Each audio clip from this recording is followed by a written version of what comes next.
Segunda de Paulo aos Coríntios, capítulo 3, verso 6, nós vamos, versos 6, 7 e 8, presta atenção. O qual nos habilitou para sermos ministros de uma nova aliança. Então escuta, Deus não vai abençoar quem não é ministro da nova aliança. Só há bênção de Deus para ministros da nova aliança. Jesus é o legislador da nova aliança e o Espírito Santo o capacitador dela. Quer ver? Olha isso. O qual nos habilitou para sermos ministros de uma nova aliança, não da letra. Quando diz aqui letra, está fazendo menção à lei de Moisés. Então não pense você que a letra ali é Bíblia, é teologia, não é nada disso. Quer ver? O qual nos habilitou para sermos ministros de uma nova aliança, não da letra, mas do... Porque a letra mata, o Espírito vivifica. Presta atenção. Toda vez que você lê esse texto aqui, a letra mata, você vai lembrar da lei dos 10 mandamentos. E quando você lê o texto aqui, o Espírito vivifica, você vai lembrar, e põe na sua cabeça agora, sobre o derramar do Espírito Santo. Temos 2 montes nisso. Lá no monte Horebe, a lei desceu, no Sinai e no Horebe. Até a descida da lei de Moisés, o povo tinha caminhado por 3 meses no deserto de Setim. Ninguém morreu. E não é porque eles não tinham desobedecido. Diante do mar, eles quiseram matar Moisés. Disseram, não teria sepultura no Egito para morrermos. Eles murmuraram. Lembra que murmuração é um pecado grave. Ninguém morreu antes da lei. E não é porque eles não tinham cometido pecado. Depois que a lei desceu, eles murmuraram e morreram. Mas antes não. Presta atenção. No dia que a lei desceu, no mesmo dia que a lei desceu, 3.000 pessoas morreram. No dia que o Espírito Santo desceu, 3.000 pessoas se converteram. A letra mata.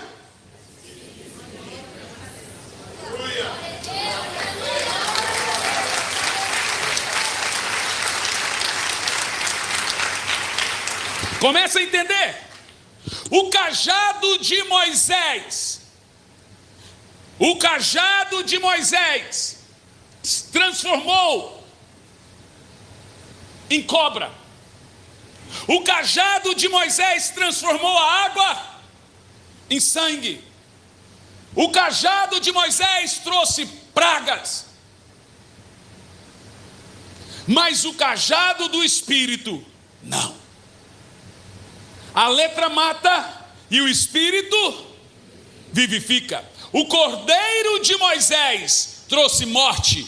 O cordeiro de Deus trouxe vida.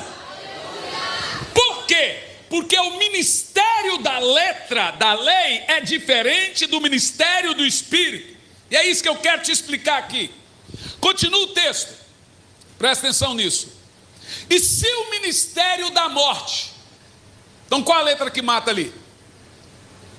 A da lei, olha, está escrito. Gravado com letras em pedra. Está dizendo o seguinte. Por que a lei vinda em pedras é chamada de ministério da morte? Não é porque foi o diabo que trouxe. É porque a missão da lei mosaica aqui é realmente essa. Matar. Matar quem não cumpre a lei. Lei é assim, gente. A lei, ela não é flexível. A lei ou é preto no branco. E por que é chamado de ministério da morte? Porque a lei veio para governar homens espiritualmente mortos.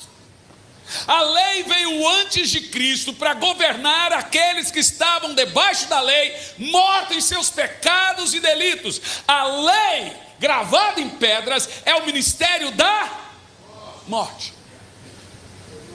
O apóstolo Paulo fala dela em Romanos 7. Ele diz, antes de conhecer a lei, eu podia fazer qualquer coisa, mas quando veio a lei, eu percebi que eu estava miserável, miserável homem que sou, quem me livrará do corpo dessa morte? Você vai perceber que o Espírito Santo era dado no Velho Testamento aos profetas e a poucos reis. Mas existe um ministério mais glorioso do que o ministério do Velho Testamento. Hebreus capítulo 10, versículo 1, diz que todas as coisas lá na lei são apenas sombras da realidade futura. O maior ministério do Espírito, o maior ministério da Bíblia não era o ministério mosaico, não era o ministério de Moisés, não era o ministério de Elias, não era o ministério dos profetas. O maior ministério da Bíblia, eu vou te mostrar agora nesse texto. Quem está comigo aí, diga amém. Então vamos lá. Volta. E se o ministério da morte, gravado com letras em pedras, se vestiu de glória, quando a lei veio, quando o ministério de Moisés veio, foi glorioso, foi sobrenatural. Você assiste essas novelas Record, você fala, uau! Olha que tremendo, Deus falando através do fogo, e a sarça não se consumia, e que coisa gloriosa, e ali tem um profeta, e ali Elias é profeta, Eliseu é profeta, Moisés é profeta, Samuel é profeta, uau! E você quase que estende um tapete para pedir autógrafo para os profetas. Faz uma selfie aqui, Moisés. Se você topasse com Moisés aqui agora, o que você faria? Meu Deus, é Moisés. Mas olha o que diz o texto: a ponto de os filhos de Israel não conseguirem olhar a face de Moisés. É Moisés, gente, por causa da glória do seu rosto, ainda que estava diminuindo. Lá no final da vida de Moisés, ele colocava o véu e as pessoas diziam, tira o véu, Moisés, está brilhando mais não. A glória do homem passa.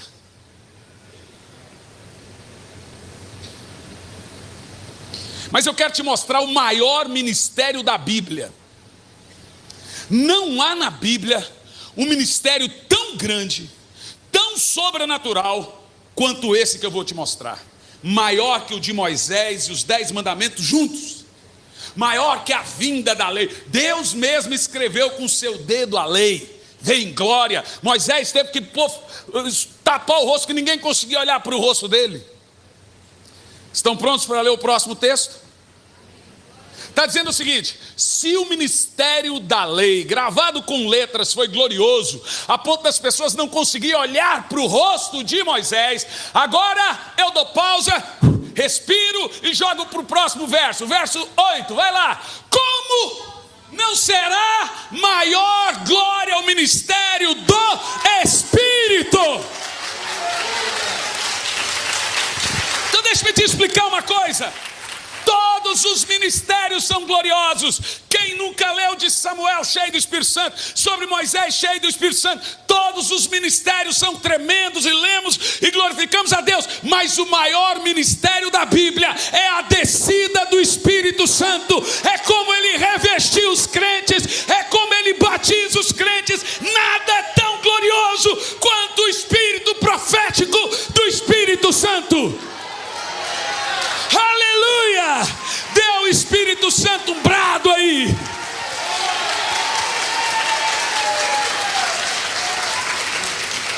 Uou! Por isso que no Novo Testamento você não ouve muita palavra profeta,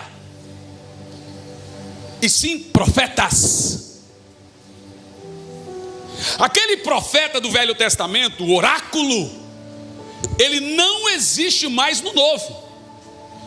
Do cara que pega um cajado e chega aqui, eu sou o profeta, estou aqui. O profeta hoje é a igreja. Ela detém o espírito profético, operado pelo Espírito Santo. O Espírito Santo é a engrenagem da igreja. A igreja é o relógio bonito. O Espírito Santo é o que opera dentro desse relógio. Deixa eu te falar algumas coisas sobre o Espírito Santo. Preste bastante atenção. Você sabe quem foi o primeiro a ouvir uma mensagem sobre o Espírito Santo na Bíblia?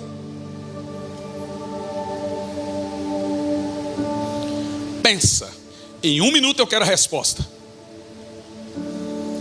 Você sabe quem foi o primeiro a ouvir uma pregação sobre o Espírito Santo na Bíblia?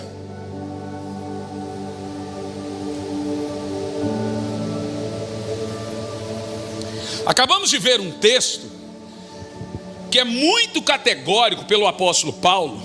Ele diz assim, grandioso foi o ministério de Moisés, grandioso foi o ministério dos irmãos profetas que operaram fazendo a lei cumprir.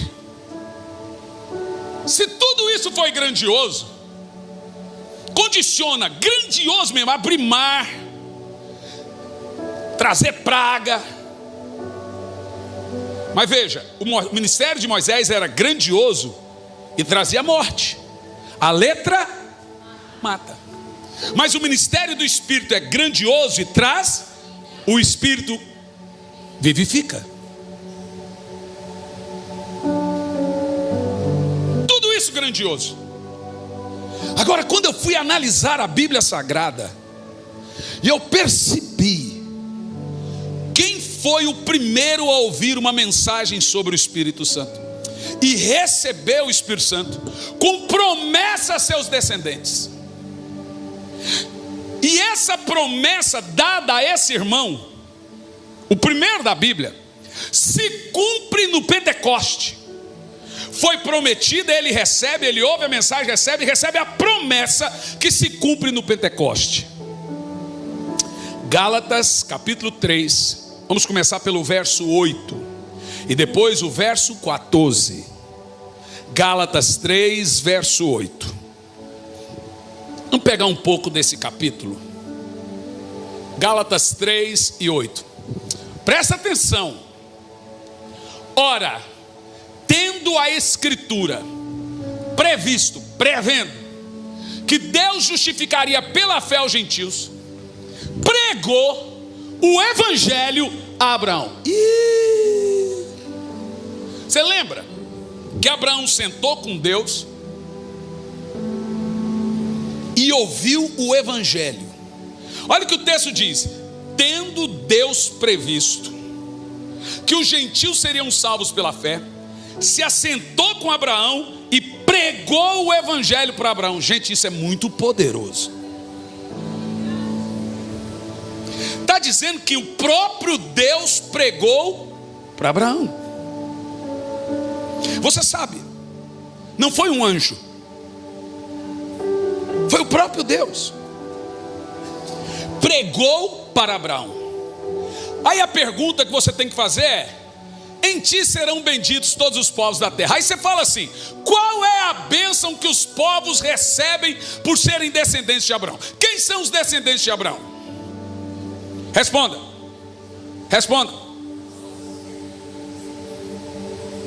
Você vai ler isso também em Gálatas, que os descendentes de Abraão são os que são da fé, os que creem em Jesus. Os outros não são descendentes de Abraão. Você já leu? Descendente de Abraão tem que crer em Jesus. Jesus olhou para os fariseus: vocês não são filhos de Abraão. Se vocês fossem filhos de Abraão, creriam em mim. Então os descendentes de Abraão na carne são judeus. No espírito nasce a igreja. Você quer ver? Vamos lá ver isso aqui, ó. Coloca mais o texto aí. Continua. De modo que os que são abençoados com Abraão. Não sou eu que estou falando besteira, não. Eu estou dizendo aqui para você o seguinte: para receber a bênção de Abraão, tem que crer em Jesus. Você está entendendo o que eu estou falando ou não? Aí olha o contexto do texto. A ideia é o seguinte: Deus prega o evangelho para Abraão. Que evangelho foi esse? O que foi pregado para Abraão? Abraão, eu vou abençoar os que são da fé através da sua vida. Eu vou derramar sobre eles a sua bênção, Abraão. Através de você, eu vou liberar sobre eles a sua bênção. Qual é a bênção que os que são da fé recebem? Põe o verso 14, por favor. Adiantando, vai lá.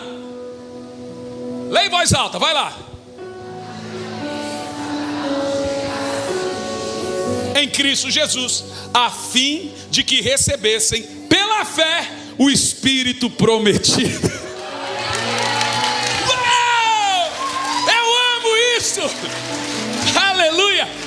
Está dizendo o seguinte: Abraão foi um homem cheio do Espírito Santo.